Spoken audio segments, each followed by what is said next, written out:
Il n'y a rien d'intéressant à voir des gens se taper dessus à moins d'être soi-même impliqué dans le combat. C'est cet engagement que l'auteur doit créer en modulant divers outils littéraires. Pour illustrer mes propos concernant une bonne scène de combat, je vais utiliser l'exemple du court-métrage des Broad Strokes Severus Snape et les Maraudeurs, réalisé par Justin Zagri et paru le 1er mars 2016. Dans ce film issu de l'univers de la saga Harry Potter de J.K. Rowling, un sorcier, Snape, affronte un groupe de 4 amis également magiciens, les Maraudeurs, et sort à la fois vainqueur et perdant du combat. J'analyse en détail le film dans 5 vidéos d'environ 10 minutes chacune, et il sera utile de regarder à la fois le court-métrage original et mon analyse pour suivre la progression de mon raisonnement. Ce court-métrage tourne autour d'une scène d'action, un duel de sorciers, qui dure environ 2/3 de l'histoire. La première partie prépare le dénouement et la chute de l'intrigue en nous donnant tous les éléments nécessaires à sa compréhension. Si possible, il faut commencer par fournir au lectorat les éléments nécessaires à la compréhension du combat à venir ou bien, mais cela demande une plus grande maîtrise, les distiller durant le combat même. Le premier vecteur d'engagement est le parti pris pour un personnage qui donnera au lecteur un référent pour lequel s'inquiéter. Il faut également donner des enjeux du combat, c'est-à-dire ce qui sera gagné ou perdu grâce à lui. Dans le court-métrage, le récit nous prépare au duel en commençant par présenter les protagonistes, leur personnalité, leurs valeurs, leurs fonctions au sein du récit et leurs relations avec les autres personnages. On a 2 protagonistes pouvant devenir des anti-héros, James et Snape, qui représentent 2 facettes de la même possibilité, gagner en maturité ou stagner. Les 3 personnages secondaires qui soutiennent James sont les archétypes de l'émotion, de la raison et un personnage comique. Ils introduisent le thème de la force que procure l'union. Dans le cas des personnages principaux, on apprend également leur but ou motivation, ainsi que leur état d'esprit au début du combat. Le duel est motivé par la peur que les 2 protagonistes ont de perdre Lily, qui est ici plus une fonction du récit qu'un personnage. Elle représente la sagesse de la maturité. Cependant, les enjeux sont plus profonds, car c'est la peur de l'avenir et un désir de se rattacher à son enfance qui motivent James. Les thèmes centraux, et puisqu'il y en a une, la portée symbolique de la scène sont révélés dès le départ. La scène d'exposition nous a donné assez d'éléments pour rendre la suite du récit cohérente, fluide et vraisemblable.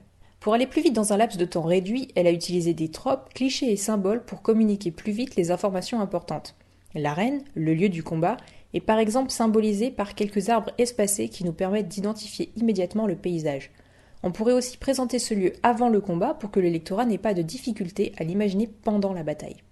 Un combat, comme toute autre scène, doit être utile. Il peut servir à faire avancer l'intrigue, à développer un personnage et des thèmes, ou à apporter des informations.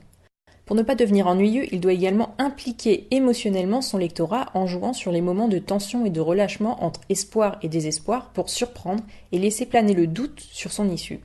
Il s'agit concrètement de maîtriser les variations de rythme et de ton tout au long d'un événement qui se déroule en toute logique assez vite. Cela peut se traduire par moins de descriptions et des phrases plus courtes, mais il n'y a pas de recette applicable à tout type de récit. Un combat étant par définition confus, il est nécessaire de se montrer aussi clair que possible et de choisir des termes encore plus précis et percutants que d'habitude pour pallier à la concision inhérente à la rapidité de l'action. Dans le court-métrage, la scène d'action permet d'abord de faire évoluer les personnages en faisant de la peur de James un prétexte à agresser Snape, puis en bouclant la boucle lorsqu'il prend conscience de ses actes et admet avoir fait erreur. Snape évolue également en prenant conscience de sa puissance et de sa vulnérabilité face à un groupe d'amis soudés, ce qui renforce le thème de l'union fait la force. Durant le combat, les attaques et les parades sont explorées de manière à nous faire découvrir un nouveau point de vue sur le monde en se demandant ce que serait un véritable duel de magie. L'intrigue subit aussi de nombreux renversements au cours duquel un camp puis l'autre prend l'avantage, ce qui permet de varier les moments de tension jusqu'au paroxysme.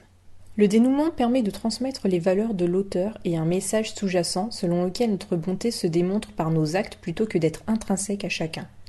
Finalement, la parenthèse du récit est fermée et on comprend qu'il visait à expliquer comment un personnage prêt à évoluer vers la maturité a finalement décidé de stagner en ne changeant pas ses valeurs. D'après cet exemple, une bonne scène d'action est anticipée dans le récit pour qu'on y arrive en connaissant déjà les personnages, leurs motivations, ainsi que les thèmes et les enjeux de l'histoire. L'action elle-même permet de faire évoluer les personnages et leurs relations aux autres, ou agit comme moteur de l'intrigue. Ce n'est pas une scène de divertissement gratuit, mais, comme toute autre scène, elle permet une évolution qui conduit au paroxysme de la tension et à un dénouement satisfaisant. Si vous pensez que j'ai oublié quelque chose, dites-le moi en commentaire. Regardez mon analyse de Severus Snape et les Maraudeurs, abonnez-vous et à la prochaine!